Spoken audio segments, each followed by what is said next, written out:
Nous venons d'aborder deux éléments importants de la famille des opérateurs map. D'abord merge map, ensuite concat map. Le troisième de la liste que nous allons aborder maintenant, c'est switch map. Pour cela, il nous suffit de l'importer comme les autres. On va supprimer ce dont nous n'avons plus besoin pour le moment. Merge, all, map et tab par exemple. Et tick.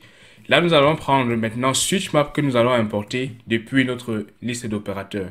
Switch map, comme dans le cas de concat map et de merge map, est composé de deux éléments. Nous avons switch et nous avons map. Mais dans ce cas, au contraire de ce que nous avons eu dans concat et merge, switch n'est pas un opérateur existant dans la liste des opérateurs disponibles pour ArcGIS. Mais le principe derrière est de se servir de l'opération switch, qui est anglais et qui signifie simplement passer d'un élément à un autre.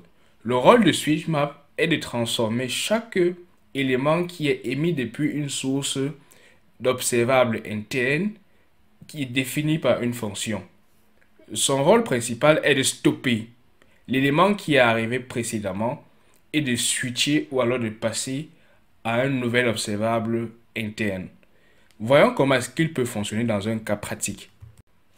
Pour mieux l'appréhender, on va le mettre en comparaison avec ceux que nous avons utilisés jusqu'à présent. Donc, on va mettre notre exemple comme précédemment. Je vais supprimer ce dont nous n'avons plus besoin.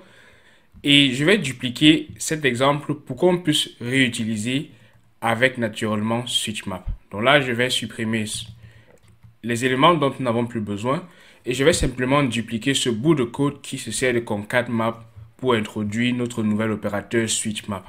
Donc je vais renommer ceci en Hotel Test 2 et avec Hotel Test 2 pour la souscription également. Vous vous rendez compte que dans ce cas, nous avons trois identifiants et nous envoyons un appel autant pour moi, HTTP pour récupérer les valeurs.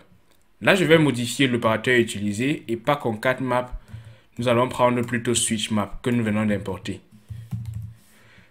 Donc, je vais changer également le nom dans la console pour qu'on puisse faire la différence exacte entre ce que nous avons écrit précédemment et ce que nous allons voir maintenant. Le principe est simple. Pour chaque nouvelle valeur, une requête va être envoyée. Et switchmap se charge de stopper la requête qui a déjà débuté pour pouvoir débarrer la nouvelle requête qui apparaît dans la séquence d'observables. Ça veut dire que pour les trois éléments 1, 2 et 3, nous aurions trois requêtes successives respectivement pour les identifiants 1, 2 et 3. Mais l'avantage de switchmap, au contraire de concat-map et de merge-map, est que celui-ci va stopper la précédente requête pour émettre seulement la requête la plus récente. Pour regarder le résultat de ceci, on va dans notre console et on va voir que nous avons hello, hello, hello qui représentait merge-map. Nous avons hotels qui vient de notre service. Nous avons concat-map qui renvoie les trois éléments respectivement. Et remarquez que switchmap, nous ne l'avons qu'une seule fois. Je vais mettre dans la console avec console.one pour distinguer concat-map des autres éléments que nous avons utilisés jusqu'à présent. Donc j'utilise concat-map simplement.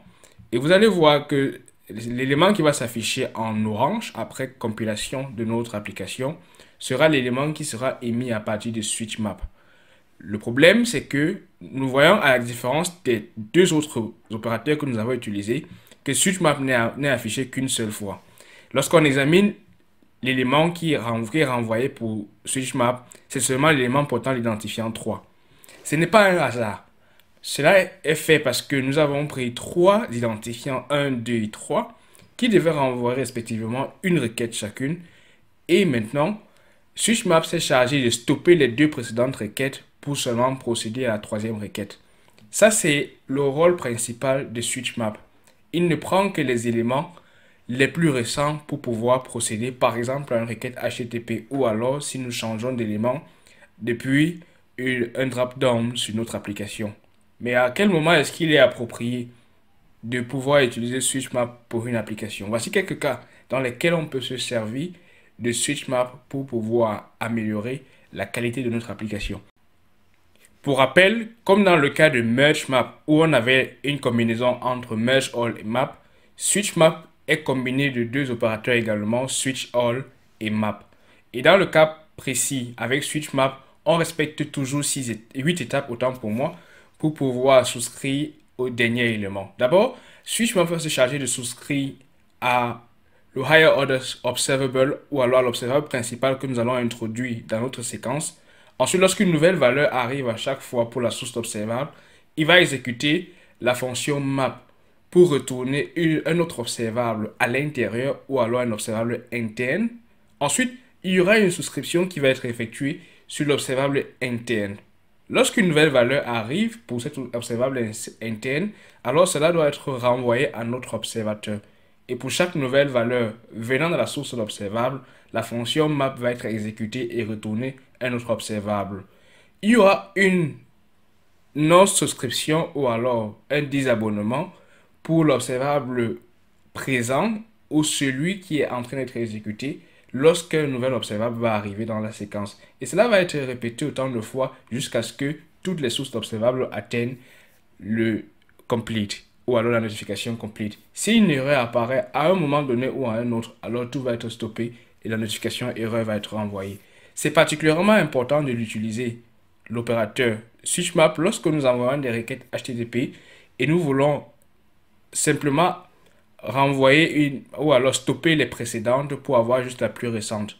Prenons un exemple. Vous avez une pagination sur un tableau dans une application et vous voulez changer ou alors l'utilisateur change rapidement de page et à chaque fois qu'il change de page, une requête est envoyée à notre serveur. Pour stopper l'envoi précédent et récupérer simplement l'envoi le plus récent, autant pour moi, alors on peut se servir de switchmap pour arrêter tout cela. Ou alors si on se sert du routage d'Angular, comme on va le voir dans un autre tutoriel sur cette chaîne, on peut se servir de switchmap également pour stopper à chaque fois que nous récupérons un nouvel identifiant ou alors à chaque fois que la page change simplement. Donc ici on peut se servir soit de concatmap, mergemap ou alors switchmap selon le cas que nous souhaitons avoir pour pouvoir améliorer la qualité de notre séquence d'observable. Mais avant de passer à un autre schéma dans notre application, je vais vous montrer un dernier membre de la famille des opérateurs map, c'est ExosMap.